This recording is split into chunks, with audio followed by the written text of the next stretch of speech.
چھاچھ کا چھالا آخری قسط۔ چودھری حق نواز ایک ظالم اور جابر چودھری تھا اور اس حقیقت کو گاؤں کا بچہ بچہ جانتا تھا۔ کسی کو اس کے سامنے دم مارنے کی ہمت نہیں تھی۔ وہ خواہ خار لہجے میں بدری سے پوچھ رہا تھا، اپنی بہن کا تعارف کب کروا رہے ہو؟ بدری کی گھگھی بندھی ہوئی تھی۔ جب حکم کریں چودھری صاحب، میں تو آپ کا غلام ہوں، آج رات میرے ڈیرے پر پہنچا دو اسے، چودھری نے نشیلے لہجے میں کہا۔ میرے کچھ خاص مہمان آنے والے ہیں، ان کی ضیافت کا بھی انتظام ہو جائے گا۔ بڑا خیال رکھتے ہیں وہ بھی میرا۔ میں ایسا ہی کروں گا سرکار، بدری نے کسی وفادار کتے کی مانند دم ہلاتے ہوئے کہا۔ رجو آپ کے ڈیرے پر پہنچ جائے گی۔ ایک لمحے کو چودھری نے کچھ سوچا، پھر بولا، میں ہاشو کو بھیج دوں گا، وہ کتنے بجے تک سو جاتی ہے؟ 10 بجے تک سو جاتی ہے، بدری منمنایا۔ ٹھیک ہے، چودھری نے مطمئن انداز میں کہا، ہاشو 12 بجے آئے گا، اس کے پاس سنگھانے والا رومال بھی ہوگا، کسی قسم کا شور شرابہ نہیں ہونا چاہیے۔ میں سمجھ گیا جناب، وہ ہاتھ باندھے کھڑا تھا۔ اب تم جاؤ اور رات کا انتظار کرو، چودھری نے حکمیہ انداز میں کہا، اور زیادہ فکر نہ کرو، لڑکی صبح تمہیں واپس مل جائے گی، کہیں آگے بڑھا دینا۔ بدری منہ لٹکائے حویلی سے چلا آیا۔ اسی رات پراسرار انداز میں رضیہ عرف رجو کو چودھری حق نواز کے ڈیرے پر پہنچا دیا گیا۔ نیم بے ہوشی کی حالت میں ڈیرے پر پہنچنے والی رضیہ کی زندگی کی وہ رات اتنی طویل ہو گئی کہ اسے سحر دیکھنا نصیب نہ ہوئی۔ بدری نے چودھری حق نواز کے خلاف جتنا کھلا بیان دیا تھا، اس میں بہت سے عوامل کار فرما تھے۔ اول تو شیر محمد کی دہشت نے اس کا پانی پتہ کر دیا تھا۔ دوسرے، میں نے اسے وعدہ کیا تھا کہ اگر وہ سلطانی گواہ بننے کو تیار ہو جائے تو میں کیس کچھ اس نوعیت کا بناؤں گا کہ اسے کم سے کم سزا ہو۔ تیسری اور آخری وجہ یہ تھی کہ بدری چودھری کی بڑھتی ہوئی دست درازیوں سے بھی عاجز آ چکا تھا۔ حق نواز کی حرص و ہوس میں بڑی تیزی سے اضافہ ہو رہا تھا۔ ایک جانب تو وہ بدری کی آمدنی کا بڑا حصہ ہڑپ کر جاتا تھا اور دوسری طرف اس کے لائے ہوئے ہر دانے پر منہ مار کر اس کے کاروبار کو نقصان بھی پہنچا رہا تھا۔ بدری اپنی کمزور حیثیت کے پیش نظر چودھری سے ٹکر لینے کا متحمل نہیں ہو سکتا تھا، لیکن جب میں نے اسے یقین دلایا کہ قانون پوری طرح اس کے ساتھ ہے تو وہ تعاون پر تیار ہو گیا۔ میں نے فوری طور پر ایس آئی فدا حسین کو کیس کی نوعیت کے پیش نظر پوری صورتحال سمجھا کر ڈسٹرکٹ ہیڈ کوارٹر ساہیوال روانہ کر دیا، تاکہ ہیڈ کوارٹر سے شہری حدود کے تمام تھانوں کو ہدایات جاری کی جائیں کہ وہ جلد از جلد متوفیہ کا پتہ ٹھکانہ معلوم کرنے کی کوشش کریں، جو تقریباً نصف ماہ قبل اچانک گھر سے بھاگ گئی تھی۔ میں چودھری حق نواز پر پکا ہاتھ ڈالنا چاہتا تھا، کچھ پرانے حسابات بھی چکانا تھے، اس لیے میں نے اسے محسوس نہیں ہونے دیا کہ بدری وعدہ معاف گوا بن کر اس کا کچا چھٹا کھول چکا ہے۔ میں نے چودھری پر یہی ظاہر کیا کہ میرا شک بدری اور ہاشو تک ہی محدود ہے۔ دراصل میں چودھری کے ناقابل ضمانت وارنٹ گرفتاری حاصل کرنے کے بعد ہی اسے چھاپنا چاہتا تھا، اور یہ دوسرے روز ہی ہو سکتا تھا، کیونکہ فی الحال بروقت عدالت تک پہنچنا ممکن نہیں تھا۔ میں نے حوالدار بہادر علی اور نصف درجن آدمیوں کو ساتھ لیا اور فتح پور روانہ ہو گیا۔ اس وقت آہنی زیورات سے آراستہ بدری بھی ہمارے ہمراہ تھا۔ ہم نے سب سے پہلے بدری کی خانہ تلاشی لی اور اس کی نشاندہی پر متوفیہ کا سامان بھی برآمد کر لیا۔ اکلوتی پوٹلی میں 2 جوڑے کپڑے اور ایڑی والی سینڈل کے سوا کچھ بھی نہیں تھا۔ اس کے علاوہ جستی ٹرنک میں ایک لیڈیز گھڑی، سونے کی انگوٹھی، طلائی بالیاں اور ساہیوال سے ملتان تک کا ایک ریلوے ٹکٹ بھی برآمد کر لیا۔ بدری نے شرافت سے اعتراف کر لیا کہ وہ تمام چیزیں متوفیہ رضیہ ہی کی تھیں، جو اس نے رضیہ کو ہاشو کے حوالے کرنے سے پہلے اپنے پاس رکھ لی تھیں۔ اس کے بعد ہم نے ڈیرے کا رخ کیا۔ میں اور حوالدار وردی میں تھے۔ میں نے بدری کے گھر کی طرف جاتے ہوئے صرف حوالدار کو اپنے ساتھ رکھا تھا، باقی نصف درجن سادہ لباس سے اہلکاروں کو ہدایت کر دی تھی کہ وہ ڈیرے کے چاروں طرف پھیل جائیں اور ڈیرے سے باہر نکلنے والے ہر شخص کو گرفتار کر لیں۔ وہ تمام مسلح اہلکار تھے اور لڑائی بھڑائی کے ماہر بھی۔ یہاں پہنچتے ہی مخبر جھورے نے مجھے بتا دیا تھا کہ ہاشو اس وقت ڈیرے پر ہی ہے۔ میں نے بدری کو حوالدار کے حوالے کیا، سادہ لباس سے اہلکاروں کو چوکس رہنے کی تاکید کی اور کانسٹیبل لیاقت علی کے ساتھ ڈیرے میں داخل ہو گیا۔ کانسٹیبل کبڈی کا بڑا ستھرا کھلاڑی تھا۔ اچانک میری نظر ایک لمبے ترنگے شخص پر پڑی۔ وہ کمرے سے نکل کر تیزی سے ڈیرے کی پچھلی جانب بھاگا تھا۔ غالباً اس نے میری وردی کی جھلک دیکھ لی تھی۔ وہ خاصا اجلت میں معلوم ہوتا تھا۔ میرے خیال میں وہ ہاشو کے سوا اور کوئی نہیں ہو سکتا تھا۔ میں نے کڑکدار آواز میں اسے للکارا، اوئے رک جاؤ ورنہ گولی مار دوں گا۔ اس کے ساتھ ہی میں نے اپنا ڈیوٹی ریوالور بھی نکال لیا۔ بھاگنے والے کے قدموں میں ذرا سی بھی سستی نہیں آئی۔ اس نے میری دھمکی کو نظر انداز کر دیا تھا۔ اتنی دیر میں کانسٹیبل لیاقت علی فارم میں آ چکا تھا۔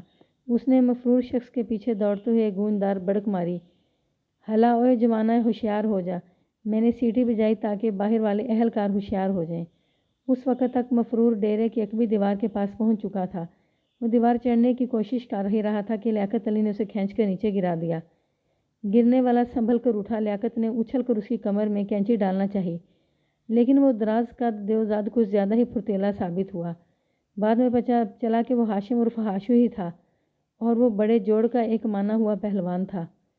ہاشو برق رفتاری سے اپنی جگہ سے ہٹ گیا۔ نتیجے میں لیاقت علی چاروں خانے چت زمین پر پڑا تھا۔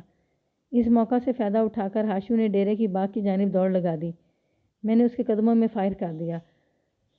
وہ ایک لمحے کے لیے لڑکھڑایا۔ اسی دوران میں سادہ لباس اہلکاروں نے اسے قابو کر کے بے بس کر دیا۔ کانسٹیبل لیاقت علی بھی فوراً وہاں پہنچ گیا۔ اپنے داؤ کی ناکامی کا بدلہ اس نے اس طرح لیا کہ ہاشو پر لاتوں اور گھونسوں کی برسات کر دی۔ میں نے ہاشو کے ہاتھوں میں ہتھ کڑی پہنا دی۔ وہ زخمی سانپ کی مانند پھنکارنے لگا۔ میری ہتھ کڑی کھول دے تھانے دار، ورنہ بہت پچھتائے گا۔ میں نے اس کے منہ پر ایک سناٹے دار تھپڑ رسید کرتے ہوئے کہا، بکواس بند کر اوئے جن کی اولاد، نہیں تو مار مار کر باندر بنا دوں گا ابھی۔ اوئے مامے خان، لیاقت علی نے اس کی پنڈلی پر ایک زوردار ٹھڈا مارا۔ نام کیا ہے تمہارا؟ میرا نام ہاشو ہے، وہ سینہ تان کر بولا۔ میں چودھری حق نواز کا خاص بندہ ہوں، کوئی معمولی آدمی نہیں ہوں۔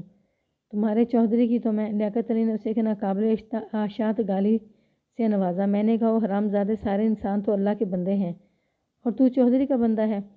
حوالدار نے گرا لگائی، وہ ملک صاحب، اس بھاگڑ بلے کا مطلب دوسرا ہے۔ وہ کیا بہادر علی؟ میں نے چونک کر پوچھا۔ وہ بولا، چودھری حق نواز اس کی گھر والی ہے اور یہ اس کا بندہ ہے۔ سب لوگ کہکے مار کر ہنس پڑے۔ گاؤں دیہات میں شوہر کو خاوند خصم گھر والا کے علاوہ بندہ بھی کہا جاتا ہے۔ ہاشو اپنی درگت اور گرفتاری پر تل ملا رہا تھا۔ حوالدار کے پاس اس تبصرے پر اس نے مغازلات بکنا شروع کر دی۔ میں نے اس کی بکواس کی پرواہ نہ کرتے ہوئے اسے 2 ہٹے کٹے سپاہیوں کے حوالے کیا اور ڈیرے کی خانہ تلاشی میں مصروف ہو گیا۔ تھوڑی ہی دیر میں مجھے کامیابی حاصل ہوگی۔ ایک کمرے کی چھت کی کڑیوں میں سے مجھے ایک چھوٹی سی گٹھڑی مل گئی۔ میں نے فوراً گٹھڑی کو کھلوایا۔ اس میں ایک پھولدار سرخ قمیض اور سفید شلوار اور کالا دوپٹہ موجود تھا۔ یہ وہی لباس تھا جو ڈیرے پر پہنچنے سے قبل متوفیہ نے زیب تن کر رکھا تھا۔ مجھے اس بات پر حیرت ہوئی کہ واردات کے سب سے بڑے ثبوت کو ضائع کرنے کی بجائے چھت میں چھپانے کی کوشش کیوں کی گئی تھی؟ بہرحال حد سے زیادہ پر اعتماد مجرموں سے بعض اوقات ایسی حماقتیں سرزد ہو جاتی ہیں۔ ہم ڈیرے سے باہر نکلے تو چودھری حق نواز ہمارے استقبال کے لیے موجود تھا۔ چودھری کی CID خاصی فعال تھی۔ علاوہ ازیں میں نے ہاشو کو روکنے کے لیے جو فائر کیا تھا اس کی آواز بھی پورے گاؤں نے سنی ہوگی۔ چودھری کے پیچھے اس کے حواریوں کے ساتھ گاؤں کے کئی افراد بھی موجود تھے۔ میں نے فاتحانہ نظروں سے چودھری کو دیکھا اور کہا، چودھری، میرے دونوں مطلوبہ بندے قانون کی حراست میں آ چکے ہیں۔ میں نے دونوں بندوں پر دانستہ زور دیا تھا تاکہ چودھری ہوشیار نہ ہو جائے۔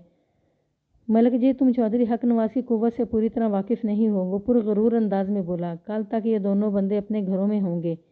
میں پہلی فرصت میں DC سے ملوں گا۔ تم DC کے پاس جاؤ یا گورنر کی خوشامد کرو، میں نے اس کی آنکھوں میں دیکھتے ہوئے سنسنی خیز لہجے میں کہا۔ میں نے پکے ثبوت حاصل کرنے ہیں ان دونوں کے خلاف۔ بدری کے گھر سے رضیہ اسی ڈیرے پر پہنچی تھی اور اس ڈیرے پر ہی اس کی موت واقع ہوئی تھی۔ اب یہ دونوں پھانسی کے پھندے پر لٹکیں گے۔ وہ بولا، یہ بھول ہے تمہاری۔ مجرموں کو عدالت سزا سناتی ہے، تھانے دار نہیں۔ میری بہت دور تک پہنچ ہے، بڑے بڑے ججوں سے میرے دوستانہ مراسم ہیں۔ میں اپنے بندوں کی رہائی کے لیے ایک قابل سے قابل وکیل کر سکتا ہوں۔ ویسے اس کی ضرورت ہی نہیں پڑے گی۔ DC کے ایک دبکے پر تمہارا تھانہ ہل کر رہ جائے گا۔ تم اپنی وردی کی فکر کرو جو اب تب میں اترنے والی ہے۔ میری ایک بات یاد رکھنا چودھری، میں نے تند لہجے میں کہا، میں نے بھی کبھی قانون کی اس وردی پر مان نہیں کیا۔ عزت اور ذلت دینے والی خدا کی ذات ہے۔ میں بھی اسی پر بھروسہ کرتا ہوں اور ہر وقت استعفیٰ اپنی جیب میں ہی رکھتا ہوں۔ DC کا ڈر کسی اور کو دینا۔ وہ قدرے نرم پڑتے ہوئے بولا، ٹھیک ہے، تم اپنا شوق پورا کر کے دیکھ لو۔ لے جاؤ میرے بندوں کو تھانے۔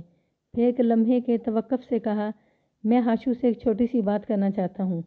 یہ خلاف اصول بات تھی۔ میں چاہتا تو چودھری کی خواہش کو رد کر سکتا تھا، لیکن میں نے اسے مکمل اندھیرے میں رکھنا چاہتا تھا، اس لیے فراخ دلی کا مظاہرہ کرتے ہوئے اسے اجازت دے دی۔ میں کل سے چودھری کو چھیڑنا نہیں چاہتا تھا۔ جو بات کرنی ہے جلدی کرو چودھری، میں نے سخت لہجے میں کہا۔ ہو سکتا ہے یہ تمہارے اپنے پالتو کتے سے آخری ملاقات ہو۔ وہ گھور کر مجھے دیکھنے لگا، پھر بولا، کیا تھانے میں پھانسی کی ہٹ بھی بنوا لیا ہے تم نے؟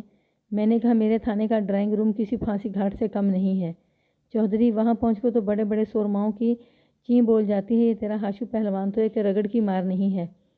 وہ میرے انداز گفتگو پر سلگ کر رہ گیا، پھر مجھے نظر انداز کرتے ہوئے ہاشو سے سرگوشی کرنے لگا۔ ہاشو میری جانب دیکھتے ہوئے اس بات میں سر ہلانے لگا۔ میں سمجھ گیا کہ چودھری سے کون سی پٹی پڑھا رہا تھا۔ یقیناً وہ اسے تسلی دلاسا دے رہا تھا کہ وہ کسی بھی قیمت پر اپنی زبان نہ کھولے، وہ بہت جلد اسے چھڑا لے گا۔ تھوڑی دیر کے بعد ہم موضع فتح پور سے اپنے قصبے کی جانب روانہ ہو گئے۔ میں نے بدری کو واپس حوالات میں بھیج دیا۔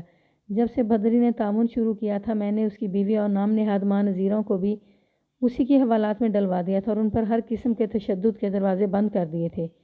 ہاشو کو میں نے ہیڈ کانسٹیبل شیر محمد کے حوالے کرتے ہوئے کہا، شیر محمد، تمہارے لیے نئی خوراک آ گئی ہے، اب تو خوش ہونا۔ سات بسم اللہ جی ملک صاحب۔ خوشی سے اس کی باتیں کھل گئیں۔ میں نے کہا، شیر محمد، ہاشو کھاڑے کا مانا ہوا پہلوان ہے، لیکن تھانے پہلی مرتبہ آیا ہے، اس کو تھانے کے آداب سکھانا پڑیں گے۔ آپ فکر ہی نہ کریں جناب۔ وہ میری خیز انداز میں مسکرایا۔ میں پہلوان جی کے آرام کا خاص خیال رکھوں گا، یہ ہماری مہمان نوازی کو ہمیشہ یاد رکھیں گے۔ میں جی جان سے ان کی سیوا کروں گا۔ ہاشو ہماری بات چیت سے ہراساں نظر آ رہا تھا۔ شیر محمد نے اسے دھکا دیتے ہوئے کہا، چلو پہلوان جی، ذرا تھانے کے اکھاڑے کا بھی معائنہ کروا دوں، یہاں بڑی وکھرے ٹائپ کے دنگل ہوتے ہیں۔ میں نے گھر جانے سے پہلے تھانے کے عملے کو ہدایت کر دی کہ باہر کے کسی آدمی کو حوالاتیوں سے ملنے نہ دیا جائے، خاص طور پر ہاشو سے۔ چودھری یا اس کا کوئی ہرکارہ آئے تو اسے ٹال دیا جائے۔ دوسرے روز میں پوری تیاری کے ساتھ چودھری حق نواز کی حویلی پر پہنچ گیا۔ میرے ساتھ ASI عبد الرحمن کے علاوہ سینئر کانسٹیبل بھی تھے۔ جب چودھری کو پتہ چلا کہ ہم اسے گرفتار کرنے آئے ہیں تو وہ آپے سے باہر ہو گیا۔ اس وقت چودھری کا غیظ و غضب دیکھنے کے لائق تھا۔ یہ تمہارے باپ کا گھر نہیں ہے تھانے دار، وہ غصیلے لہجے میں بولا۔ تم نے چودھری حق نواز کے قہر کو آواز دے کر اپنے آنے والی نسلوں کے ساتھ دشمنی کی ہے۔ میں نے کہا، میں صرف خدا کے قہر سے ڈرتا ہوں چودھری، جو سچا حق نواز ہے۔ تمہارے جیسے حق نواز چودھری تو میرے موضوع میں رہتے ہیں۔ میرے اس لہجے پر وہ آتش زیر پا ہو گیا۔ میں اپنے سامنے اونچی آواز میں بولنے والے کی زبان کو گدی سے کھنچوا دیا کرتا ہوں۔ تم 2 منٹ کے اندر نکل جاؤ یہاں سے۔ میں نے تم سے کہا تھا نا چودھری، میں پوری حویلی کی تلاشی لیے بغیر نہیں ٹلوں گا۔ میں نے سخت لہجے میں اسے یاد دلایا۔ اور تم کتنے بد لحاظ ہو کہ 2 منٹ میں نکل جانے کو کہہ رہے ہو۔ وہ استہزائیہ انداز میں بولا، تو تم سرچ وارنٹ کے ساتھ آئے ہو۔ میں نے زیر لب مسکراتے ہوئے کہا، میں اپنی تلاشی مکمل کر چکا ہوں چودھری، اب تمہاری ضرورت ہے اور تمہاری گرفتاری کے لیے میرے پاس عدالت کا جاری کردہ وارنٹ موجود ہے۔ کہاں ہے؟ بے ساختہ اس کے منہ سے نکل گیا۔ میں نے اپنی جیب سے گرفتاری کا وارنٹ نکال کر اس کی آنکھوں کے سامنے لہرایا۔ تھوڑی دیر پہلے اس کی چدراہٹ کو جو ابال آ گیا تھا وہ جھاگ کی طرح بیٹھ گیا۔ معتدل لہجے میں پوچھنے لگا، کس سلسلے میں گرفتار کرنے آئے ہو مجھے؟ میں نے کہا، سلسلہ وہی پرانا ہے، مجھے متوفیہ رضیہ عرف رجو کے اصلی قاتل کی تلاش ہے۔ اس نے بگڑے ہوئے لہجے میں پوچھا، میرا اس قتل سے کیا تعلق ہے؟ تعلق بھی پتہ چل جائے گا چودھری، میں نے اسے نگاہوں میں تولتے ہوئے کہا۔ یہ تعلق داری کی باتیں تمہاری حویلی کی بیٹھک میں نہیں ہو سکتی، اس کے لیے ہمارے تھانے کا ڈرائنگ روم زیادہ مناسب رہے گا۔ اس کے چہرے کا رنگ اڑ گیا۔ شکستہ لہجے میں بولا، آپ نے بدری اور ہاشو کو رضیہ کیس میں گرفتار کر رکھا ہے۔ وہ صورتحال کی نزاکت کو دیکھتے ہوئے فوراً تم سے آپ پر اتر آیا تھا۔ میری سمجھ میں نہیں آ رہا تھا کہ مجھے گرفتار کرنے کی کیا ضرورت ہے۔ میں نے رعبدار لہجے میں کہا، چودھری سیدھی طرح گرفتاری دے رہے ہو یا پورے پنڈ کے سامنے ذلیل ہو کر جانا چاہتے ہو؟ اس کے جاگیردارانہ خون نے تھوڑا سا جوش مارا اور مجھے ایک مرتبہ پھر اپنے تعلقات کی دھمکیاں دینے لگا۔ لیکن میں اس کی تڑیوں سے مروب نہ ہوا اور ASI سے کہا کہ وہ فوراً چودھری کو ہتھ کڑی پہنا دے۔ چودھری خوشامد پر اتر آئے اور اپنی دولت کی نمائش کرنے لگا۔ 1 منٹ رک جائیں ملک صاحب۔ اسے اب یہ بھی یاد آ گیا تھا کہ تھانے دار کو صاحب کہنا بھی ضروری ہے۔ 1 منٹ بس۔ ASI نے سوالیہ نظروں سے مجھے دیکھا۔ میں نے کہا، تم نے سنا نہیں عبد الرحمن میں نے کیا کہا ہے؟ آپ میری بات تو سنیں ملک صاحب، وہ ملتجی انداز میں بولا۔ میں آپ کی ہر خدمت کرنے کو تیار ہوں۔ آپ بہت بڑے تھانے دار ہیں، چاہیں گے تو معاملہ اسی بیٹھک میں ختم ہو جائے گا، گرفتاری کی نوبت ہی نہیں آئے گی۔ مثلاً تم میری کیا خدمت کرنا چاہتے ہو؟ میں نے پوچھا۔ وہ بولا، آپ جو کہیں گے میں آپ کی خدمت میں پیش کر دوں گا۔ میں نے نفرت آمیز لہجے میں کہا، کان کھول کر سن لو حق نواز، میں نے کبھی لاشوں کا کاروبار نہیں کیا، یہ میرے پیشے کا حصہ نہیں ہے۔ وہ دیکھو نا جی، مرنے والے تو مرتے ہی رہیں گے، کیا فرق پڑتا ہے؟ آپ اس موقع سے فائدہ اٹھائیں، پولیس کی نوکری میں آخر آپ کو ملتا ہے کیا ہوگا؟ آپ جو مانگیں گے میں دینے کو تیار ہوں، 10,000 20,000۔ مجھے اس کی بے ہودگی پر غصہ تو بہت آیا، لیکن میں پی گیا اور تپتے ہوئے لہجے میں پوچھا، اس کا مطلب ہے تم رضیہ کے قتل کا اقرار کرتے ہو؟ وہ گڑبڑا گیا، پھر سنبھل کر بولا، میرا یہ مطلب نہیں تھا جناب، رضیہ کو تو میرا مطلب ہے، میں تو اپنی گرفتاری سے بچنے کے لیے آپ کو پیشکش کر رہا تھا۔ تھوڑے وقفے سے اس نے کہا، وہ بے گھر بے سہارا لڑکی تھی، کوئی آگے پیچھے تو تھا نہیں اس کا، مٹی ڈالیں اس سارے معاملے پر۔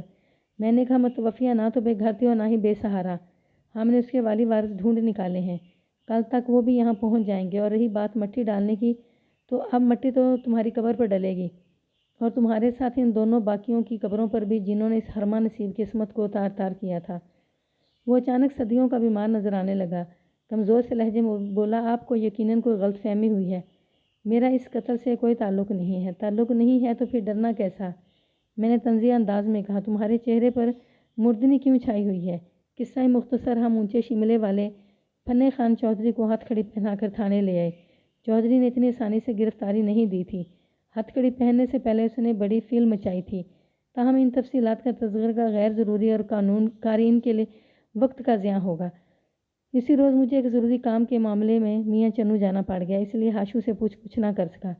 میں نے چودھری حق نواز کو حوالدار بہادر علی کی تحویل میں دیتے ہوئے تاکید کی، بہادر علی اپنے پنڈ کے بہت وڈے اور ٹیکے دار چودھری ہیں، انہیں پورے تذک و احتشام کے ساتھ توپوں کی سلامی دو، باقی بات چیت کل کروں گا۔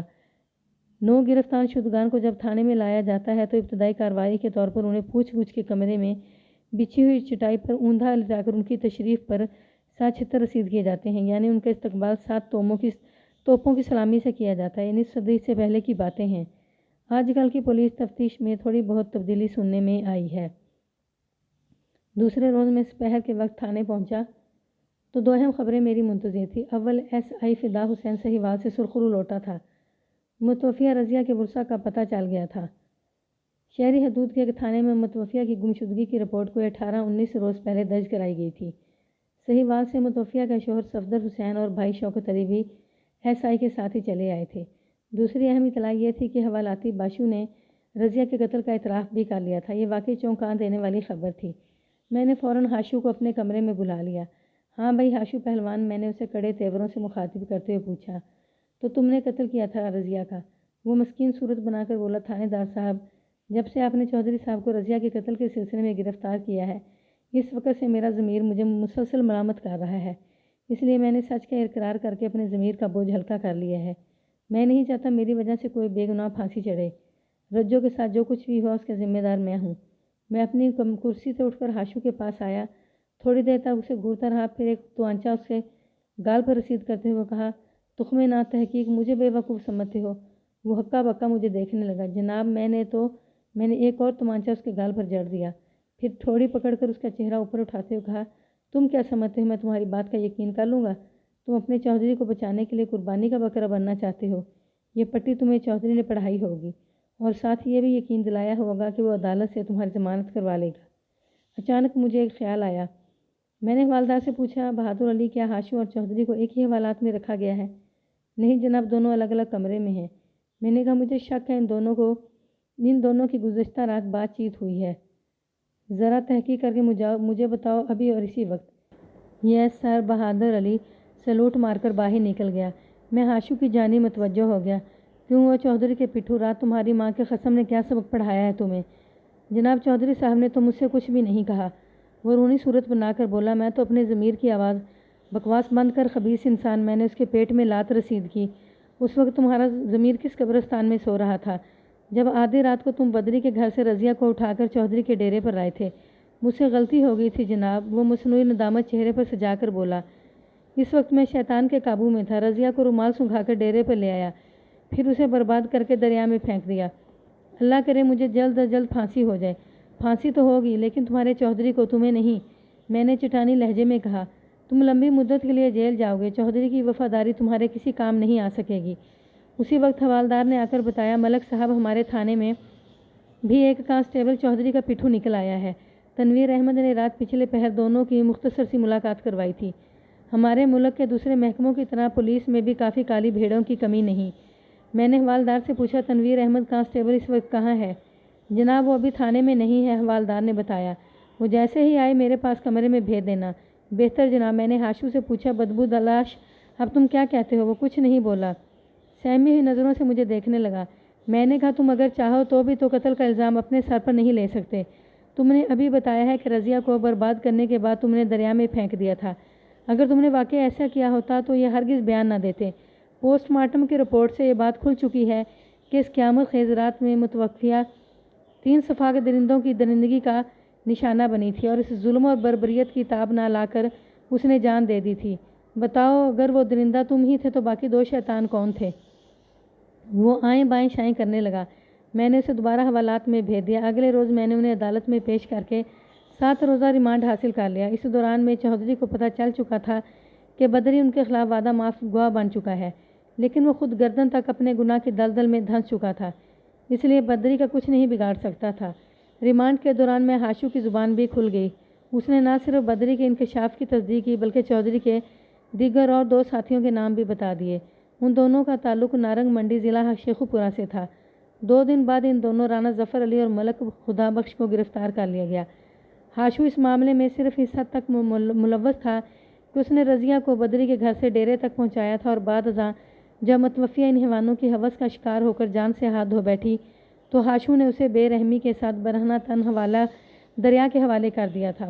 کہا جاتا ہے کہ ہر کامیاب مرد کے پیچھے کسی عورت کا ہاتھ ہوتا ہے اور ہر عورت کی بہادری میں کسی مرد کا ہاتھ، لیکن میرا تجربہ بتاتا ہے کہ زیادہ تر کامیاب افراد کی زندگی میں دوسروں کے مثبت تعاون کے علاوہ ان کی ذاتی لیاقتوں کا بھی عمل دخل ہوتا ہے۔ اسی طرح اکثر افراد کی تباہی اور بربادی کا دار و مدار دوسروں کے منفی کردار کے ساتھ ساتھ ان کی اپنی حماقتوں پر بھی ہوتا ہے۔ دودھ کا جلا چھاچھ کو بھی پھونک پھونک کر پیتا ہے۔ گرم دودھ کا چھالا تو ٹھیک ہو جاتا ہے، مگر چھاچھ اپنی ٹھنڈک سے بے خبری میں جو چھالا ڈالتی ہے اس کی سوختی قلب روح کا آزار بن جاتی ہے۔ رضیہ عرف رجو دودھ کی جلی ہوئی تھی، لیکن بے خبری میں چھاچھ کو پھونکنا بھول گئی اور نذیرہ کی باتوں میں آ کر اس کے ساتھ چلی گئی۔ نذیرہ نے اپنی مصنوعی محبت کا مرہم رضیہ کے زخموں پر رکھ کر اس کے اندرون کو ابلا زار بنا دیا تھا۔ میں نے چالان اتنا مضبوط تیار کیا تھا کہ چودھری اینڈ کمپنی کی بریت کے امکانات بالکل نہیں تھے۔ پھر چودھری اور ہاشو کے بیانات سراسر ان کے خلاف جاتے تھے۔ کوئی 2 سال تک سیشن کورٹ میں یہ مقدمہ چلتا رہا۔ ابتدائی چند پیشیوں کے بعد ہی عدالت نے ہاشو اور بدری وغیرہ کو معمولی سزائیں سنا دی تھیں۔ البتہ 2 سال بعد سیشن کورٹ نے چودھری حق نواز، رانا ظفر علی اور ملک خدا بخش کو سزائے موت سنا دی۔ چودھری نے اس فیصلے کے خلاف ہائی کورٹ میں اپیل کر دی۔ کچھ عرصہ بعد ہائی کورٹ نے تینوں کو سزائے موت کی عمر قید میں تبدیل کر دیا۔ چودھری حق نواز اور اس کے دوستوں کا یہ کوئی پہلا جرم نہیں تھا، بلکہ وہ ایک عرصے سے اسی نوعیت کے اور دوسری اقسام کے جرائم کا ارتکاب کرتے چلے آ رہے تھے۔ وہی بات ہے کہ اللہ کی رسی جتنی دراز ہے اس کی پکڑ اور جکڑ اتنی ہی مضبوط اور فیصلہ کن ہے۔ دست قدرت کی گرفت میں جس کی گردن آن پھنستی ہے پھر اسے دنیا کی کوئی قوت نہیں بچا سکتی۔ قانون قدرت کے ساتھ کھلا مذاق کرنے والے دیدہ دلیروں کا انجام ایسا ہی حسرتناک اور بھیانک ہوا کرتا ہے۔